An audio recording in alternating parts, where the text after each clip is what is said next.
My name is Gwenda Johnson. I'm County Extension Agent for Family and Consumer Sciences in Elliott County. And I have always been interested in storytelling. When I was a 4-H agent, I used storytelling in my teaching, and I used storytelling to teach public speaking.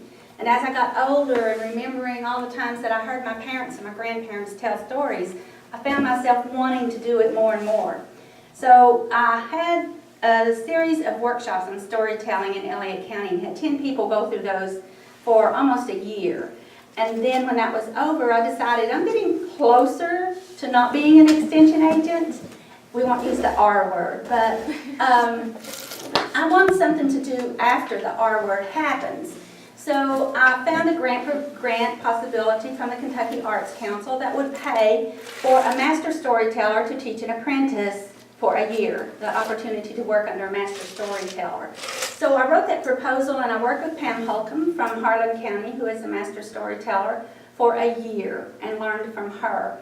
One of Kentucky's best storytellers. In fact, I think she's one of the best I've ever heard, and I followed a lot of storytellers. So that's a little bit about me. Tonight I'll tell a story first, one that I wrote, and then second, one that I have adapted. So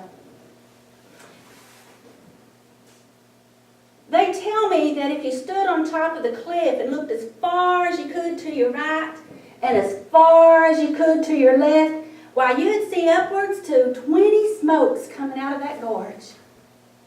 Yeah, the idea of moonshine and stirs intrigue to the visitors of our center, of our communities. But when you're talking to the elders, there's other feelings. So I decided just for myself, I wanted to learn more about that era. So I went to talk to my neighbor, Verdi. Verdi was almost 90 years old when I went to talk to him. He didn't stir much, so I went to his house, knocked on his door, and as always, he invited me in. And he sat there and leaned back in his recliner, and he said, "Well now, what can I do for you today?" And I told him, I said, "Well, Verdi, I'm really interested in learning about moonshine." Verdi got very quiet. He sat up in his chair and he put his elbows on his knees and he dropped his face in his hands. And he didn't say anything for a few seconds. And then he snapped his brown eyes at me and he said, "My pappy was a good man." He said it was hard times in these hills and we had big families to feed. He done what he had to, but he was a good man. Verdi stood up, and instead of looking at a 90-year-old man with silver white hair, I saw a young 15-year-old standing there. His eyes went back in time and his hair was black as coal. And he said, "Yeah, people come to this gorge now to see its beauty and play in the stream, and it sure is pretty down there. Wildflowers and pure water. But the day that I'm going to tell you about, it was a little bit different. I was just 15 years old. 15 years old. Yeah, my pappy had a business down there, right by the stream where we could get that pure water. And I was the one that carried everything down there. 50-pound bags of sugar I carried over that cliff. Bags of corn I carried down there. Because my pappy made the best. Well, they come as far as Washington, D.C. to get my pappy's product. But that day was the last time. It was in the spring, probably about the end of May, best I remember. And it was warm for that time of year. Oh, it was pretty. Flowers were all blooming. Trees were getting green. Birds were singing. Beautiful place. Said I made my last trip down over that cliff, and all I could think about was taking a swim in that cool water. He said, when I laid that last bag of sugar down, he said, I heard something. It was rustling up there at the cliff. I thought I might get to see a bear, or maybe a deer. Then I heard him talking. And I know there wasn't no bear or deer talking. He said, I got real still. And I looked up there, and there they was. It was them revenuers. Now, we know they were in the vicinity. They'd been going up and down the creeks, tearing up everything. We knew it would be time, the time would come when they'd get up into the gorge. And I guess it was that day. He said, I got scared because there had been rumors of shootings and everything over the businesses they'd been destroying. He said, over beside my daddy's business was this grove of hemlocks, and they had limbs that started down at the ground and went all the way out the top. Well, they must have been 40 feet tall. He said, I grabbed that worm that went to my daddy's business, and he said, I ran in them hemlocks. He said, I laid down. 15 years old. And I laid there and I watched them destroy everything that my pappy owned. And they was laughing. They didn't care. They poured that sugar out in the creek and they poured that corn all over the ground and they was laughing as they chopped everything up. When they left, I laid there for a little while and I buried that worm. I buried it deep in that ground and I came out of there. And I told my pappy what happened. My pappy said, well, that'll be the last time it'll ever happen because we won't do it no more. It's just too dangerous. Bertie's eyes snapped back to the present day and he looked at me, but he didn't say anything. He sat down in his recliner and he leaned back. As I was walking the few hundred yards to my house, I couldn't get Bertie's words out of my mind because I knew he had opened a door and let me inside that he usually kept locked. That weekend, I went to my parents' home. And I was talking to my father about Bertie's story.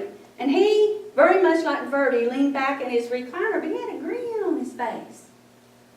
He said, yeah, your old pa, he kind of had his run-in with the revenuers too. He said, we know that they's coming into our county, but just so they wouldn't stay so long, your old pa, who was my grandfather, he brought his steel and he set it up in the yard so they could find it and get on out. But now, he buried his worm in the corn pile. I said, now, Daddy, that's twice I have heard that word, the worm. What is it? Well, now, all my life I'd heard that my mother was a moonshiner. But I'd never heard that my Pa Huff was. This is when Mommy spoke up and she said, why, that's the most important thing about the whole steel. That's where the shine's made. Why, you go out and you get a tube of copper. She said it had to be made out of copper. If it was made out of something else, it could kill you. And she said you fill that copper pipe with sand and you find the tree just the size that you want, and you spiral that pipe around it. And that sand, it keeps it from collapsing. She said, then you cut the tree out, and you've got the worm that goes down in your thumper cake. Well, now I knew more about what a worm was and the importance of it. So, sure enough, the revenuers came to my grandfather's house, and Pa Huff was sitting on the porch waiting for him, and they started getting his steel. They said, now, Mr. Huff, where's the worm that goes with this steel? Pa Huff started looking at the well. And he said, well, don't rightly know. I thought it was all right there. They said, now, Mr. Huff, this steel has a worm, and we will find it. The whole time, my grandfather was looking at the well. And he said, well, and as he started talking, they started walking toward the well.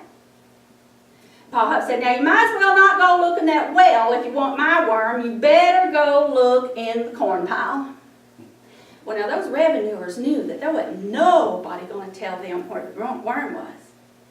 So they started trying to draw the water out of that well that had never been dry since it had been dug. And they drew and they dumped and they drew and they dumped. And then they started dropping things down in the well just to see if it would clink. Couldn't do it that way.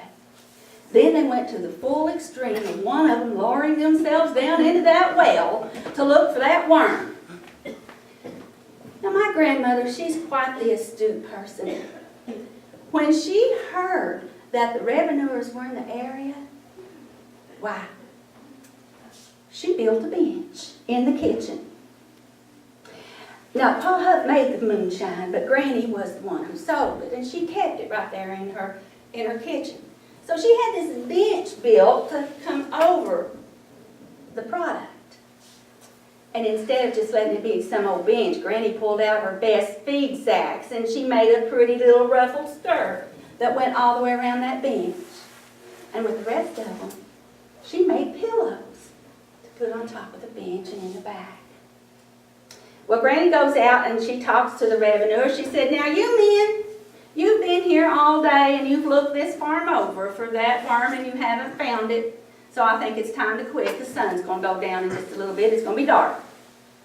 Now, the whole time you've been out here looking, I've been cooking. And she said, I want y'all just to come on in and eat supper with us and then be on your way. And they did.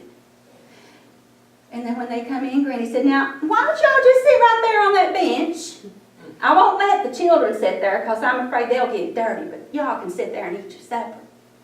So she filled them plates of fried chicken and mashed potatoes and gravy and cornbread and sauerkraut, and she gave them their food there on the bench. Pa and Granny sat at the table across from each other and just grinned while they all enjoyed the best meal they'd ever had.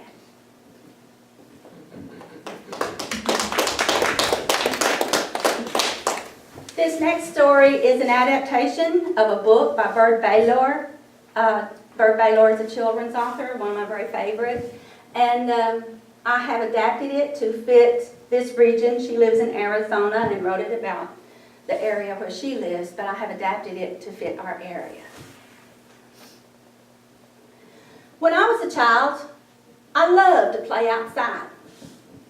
And one of my favorite people to play with and be outside with was my grandfather, Pa Huff. Well, he could do some of the most amazing things that I had never seen or heard anybody else do before then or even after. Well, Pa Huff could walk past a field of corn and he could hear them ears singing to each other. Teach me, I'd say. He'd say, oh, you have to be patient. I will be patient, Pa. I'll be patient, but I want you to tell me how to do that. Well, maybe sometime I will. Maybe someday I will.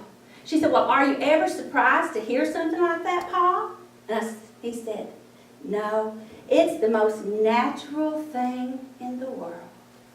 Well, he told me one time that his sister, when she was 4 years old, she heard the whole sky full of stars talking to each other.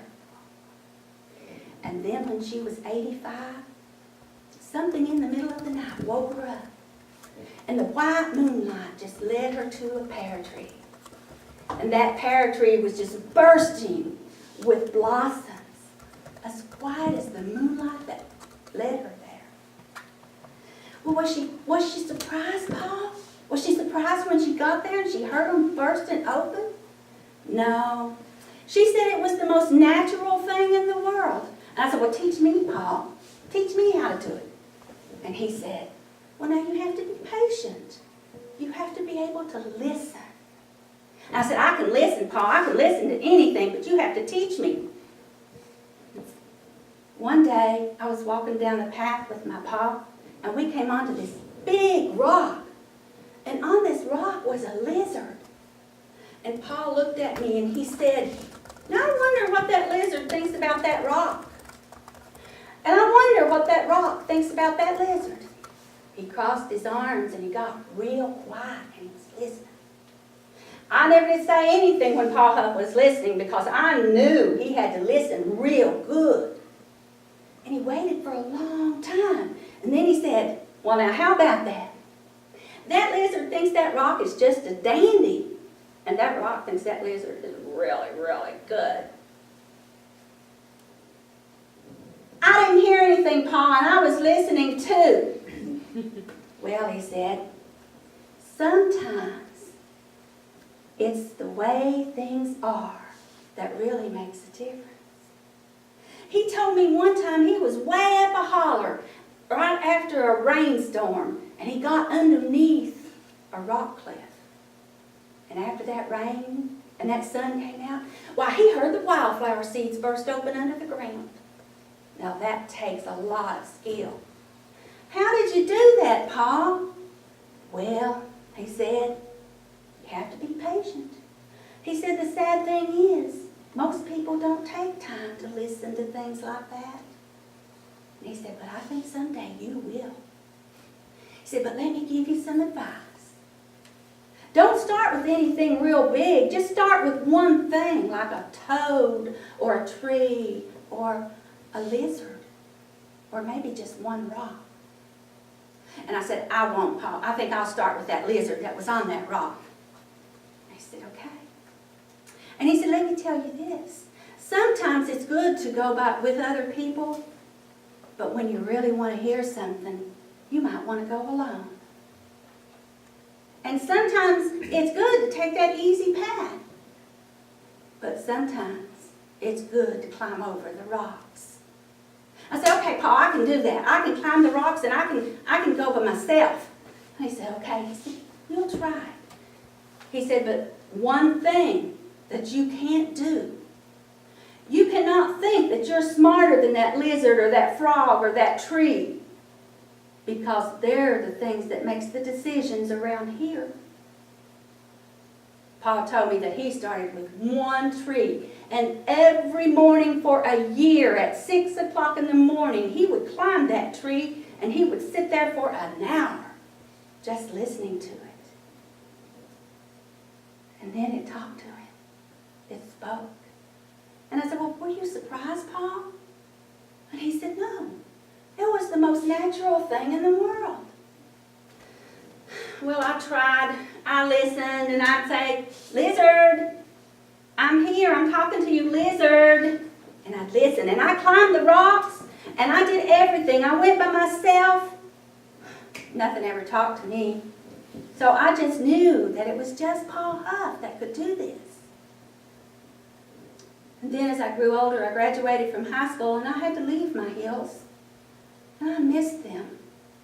I missed my hills, and I missed Pa Huff. And I missed everything about home. And one day Daddy called me and he said, your Pa Huff's kind of sick and he's asking to talk to you. So that weekend I went home, and all day Saturday I sat beside Pa Huff's bed and we talked about all the things he had heard, about all the places we had been. And then that evening when I laid down, the moon was coming up, white light just shining. The sun was going down and the sky was all pink and yellow and orange. It was beautiful out. But there was something restless about me. I couldn't relax. It was like there was something outside, but I couldn't see anything. And I couldn't hear anything. So I went to the door and I saw that path that my grandfather and I walked so many times, where he heard so many things. And I started up it. I came to that big rock where that lizard was. And I climbed up on that rock and I crossed my legs and I put my chin down in my hands and I sat there. And I started, hello hills, hello hills, hello hills, I'm home, I'm home. I sat there. And then, from every tree, from every rock, from every little piece of the world that surrounded me, I heard it singing, welcome home, you've been gone way too long. And then a puff of wind came. Pa Huff's voice was on that wind, and he said, bet you were surprised to hear that, weren't you? And I said, no, Pa. It was the most natural thing in the world.